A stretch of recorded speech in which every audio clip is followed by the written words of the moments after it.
On November 28, 2016, a plane carrying a football team took off into the night sky, filled with laughter, music, and dreams of glory. These men were brothers, fathers, sons, and they were one game away from the greatest moment of their lives. 71 of them never came home.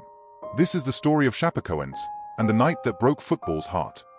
To feel the full weight of this tragedy, you first need to know who Chapecoense were. They weren't a big club, no superstars, no big budgets, no global fan base. They came from Chapeco, a small, quiet city in southern Brazil where football wasn't just a sport. It was life itself. Chapecoense were a small club with a short history, but in 2016 they earned enormous respect across Brazil after having their best season ever. ESPN. Against every odd, they had fought their way through South America's second biggest club competition, the Copa Sudamericana. They knocked out giants. They silenced doubters. And now they were in the final. Before boarding, the players were dancing, singing, and playing cards. They were a group of people extremely happy to be making history, taking a club from a small Brazilian town to the Copa Sudamericana final. So they were really happy. Sky Sports. Nobody on that plane could have imagined what was coming. Lamia Flight 2933 departed Santa Cruz, Bolivia, carrying 22 players, 23 staff, 21 journalists, and 2 guests, bound for Medellin, Colombia, for the Copa Sudamericana final. On board, music was playing.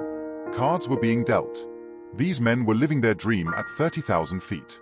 But behind the scenes, something was going terribly wrong. The plane was running out of fuel. The pilot knew. The airline knew.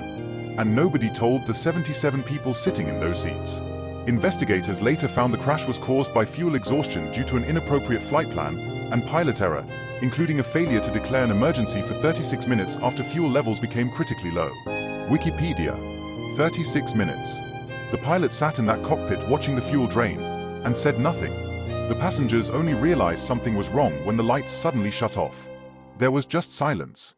People wanted to know what was happening, but flight attendants said nothing. Then minutes before they fell, one walked past and said, "Put on your seatbelts, we're gonna land now." Sky Sports. They weren't landing. After 4 hours and roughly 1,800 miles of travel, the plane plunged to the ground, just 11 miles from the runway in Medellin. ESPN. 11 miles.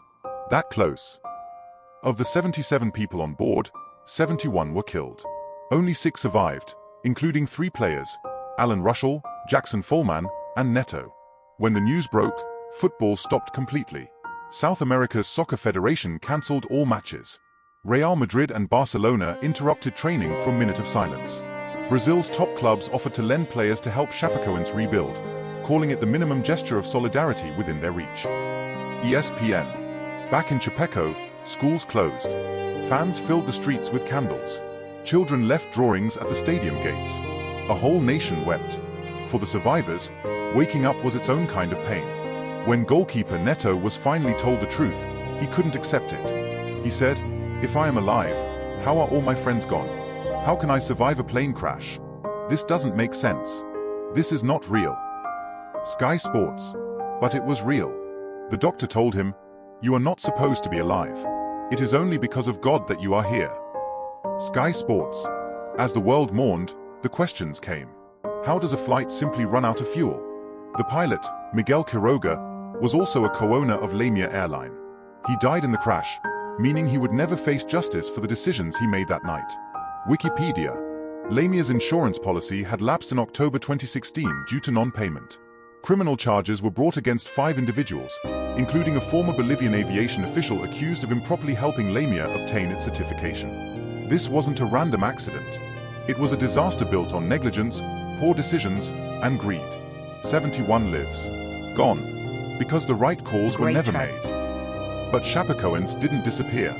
Their Copa Sudamericana opponents, Atlético Nacional, made one of the most beautiful gestures in football history. They requested that Chapecoense be awarded the title. No final needed. The trophy was theirs. The Brazilian and Colombian football federations organized a fundraiser match in January 2017, raising over £300,000 for the families of those killed. New players came. New staff arrived. The stadium that once held vigils echoed with cheers again. The people of Chapeco refused to let tragedy be their final chapter. Chapecoense didn't just survive. They rose. Chapecoense's story is one of the most painful in football history, but it's also one of the most powerful, a reminder that football is more than a game. It's community, it's identity, it's hope that never dies. We remember the 71 lives lost on November 28, 2016. We remember Chapecoense. If this story moved you, like, share, and subscribe for more stories football will never forget.